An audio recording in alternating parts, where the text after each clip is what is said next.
नमस्कार साथियों, मैं पीताम्बर जांगड़े।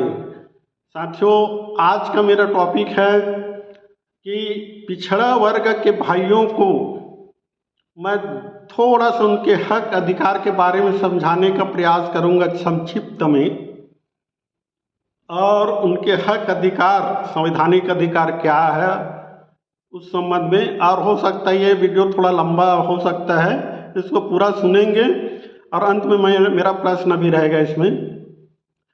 तो जैसे हमारे देश में आप सभी जानते हैं कि 1947 को हमारा देश आज़ाद हुआ और संविधान लागू हुआ, प्रथम चुनाव हुए।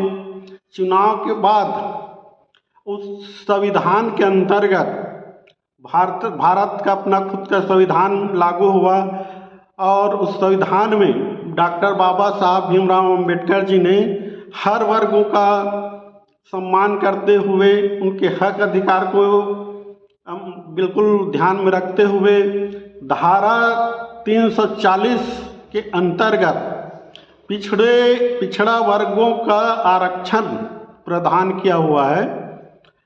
और जैसे चुनाव हुआ तो पिछड़ा वर्ग को भी आरक्षण देने का प्रावधान है। तो कैसे किया जाए, तो इसको लागू करना है। तो उसके लागू कैसे किया जाएगा, कितना देना है, तो वहाँ कुछ फैसला हुआ होगा। पंडित जवाहरलाल नेहरू जी प्रधानमंत्री थे, तो एक गठन किया काका कलेकर आयोग, जो प्रथम पिछड़ा वर्ग आयोग था। और काका कलेकर साहब के नेतृत्व में, अध्यक्षता में ये गठन हुआ, और ये 29 जनवरी 1953 को इन्होंने गठन किया। और 30 मार्च 1955 को भारत सरकार को उन्होंने अपना रिकॉर्ड सौंपा, क्योंकि उनको इतना लंबा समय इसलिए लगा क्योंकि 2399 पिछड़ी जातियाँ हैं। उनके करीब जाकर के उनका बहुत सारे बातों का अध्ययन करने के बाद उनने अपना रिपोर्ट प्रस्तुत किया, और 70% आरक्षण पिछड़ा वर्गों को मिलना चाहिए, ये उसमें रिपोर्ट था। उस रिपोर्ट को प्रधानमंत्री जी को सौंपे, पंडित जवाहरलाल नेहरू जी को। पूरे हड़कंप मच गए देश में, और पूरा हड़कंप मचने का सवाल ही है, क्योंकि 70% आरक्षण तो फिर हम लोग कहाँ जाएंगे। ऐसे पिछड़ा जनरल कैटेगरी के वाले लोग पूरे मत आना शुरू कर दिए। बिल पास हुआ नहीं, ठंडे बस्ते में चला गया। और उसके बाद फिर मौका आया तो ये 1 जनवरी 1989 में ये जेपी जनता पार्टी का सरकार बनी, मोरारजी भाई देसाई के नेतृत्व में। उस समय फिर मांग तेज हुआ, तो उस समय पुनः एक और गठन किया, मंडल कमीशन, मतलब दूसरी पिछड़ा वर्ग आयोग कहा जाए। तो उसका नेतृत्व कर रहे थे, अध्यक्षता थे बीपी मंडल, और पूरा नाम था बिंदेश्वरी प्रसाद मंडल। इनके रिपोर्ट में उन्होंने अपना प्रस्तुत किया। तो जैसे रिपोर्ट प्रस्तुत किया तो उसमें उन्होंने 52% का अनुशंसा किया हुआ था अपने रिपोर्ट में। मंडल कमीशन जो था, दूसरे रिपोर्ट आया उसमें 52%। और 52% जब देखे, फिर इन लोग आतंक मचाना शुरू कर दिए। नहीं, ऐसे नहीं होना चाहिए, नहीं, पिछड़ा वर्ग को मिलना ही नहीं चाहिए। और उस रिपोर्ट को 1980 में तत्कालीन प्रधानमंत्री इंदिरा गांधी जी थे समय, उन्होंने उसको 40 बिंदुओं का रिपोर्ट सौंपा था। उस बिंदुओं के अंतर्गत वो जो आरक्षण थे 52%। अब ये तो हुआ क्या चीज, जिसमें मोरारजी भाई देसाई का वो नेतृत्व वाली सरकार का रिपोर्ट था। फिर विरोध शुरू हो गए, पूरे जनरल कैटेगरी के लोग आए, डंडा चलाए, पूरे हड़ताल, कॉलेज स्कूल सब बंद हुए। फिर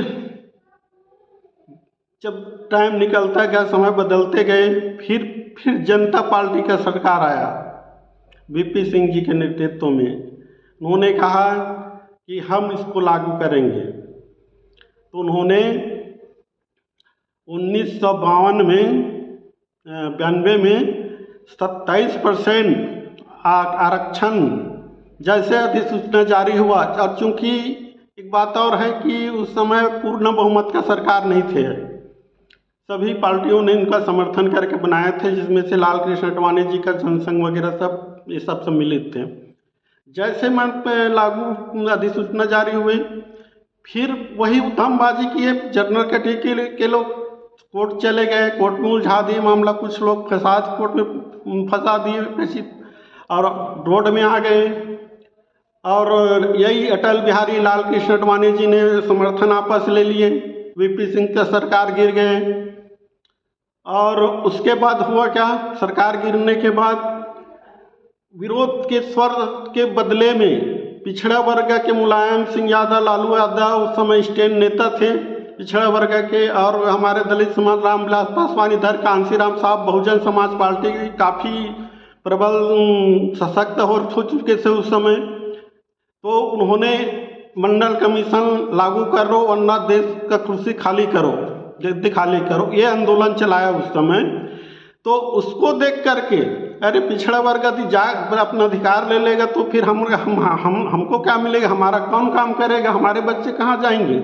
तो लाल कृष्ण आडवाणी और अटल बिहारी वाजपेयी जी ने उसको रोकने के लिए मंडल बनाम कमंडल यात्रा शुरू की है। और उस कमंडल यात्रा में सोचिए, मैं महत्वपूर्ण बात करने जा रहा हूँ, उस मंडल कमीशन यात्रा में 90% पिछड़ा वर्ग के भाई लोग उसको उनके समर्थन में खड़े हो गए। मंडल कमीशन की मांग ठंडा पड़ गई और 90% जो समर्थन कर रहे थे कमंडल के साथ चले गए। भाषा तो मालूम है नहीं पिछड़ा वर्ग भाइयों को, न पढ़ाई में तो जानकारी नहीं थी, चले गए लाल कृष्ण आडवाणी के साथ कमंडल यात्रा के लिए। इधर ठंडे बस्ते में कितना लड़ेगा। ठंडे बस्ते में जाने के बाद समय फिर आया, बदले कुछ, माहौल तो गर्म हो चुका था, सब उस समय जागरूक हो गए थे कि हमको भी आरक्षण मिलनी चाहिए।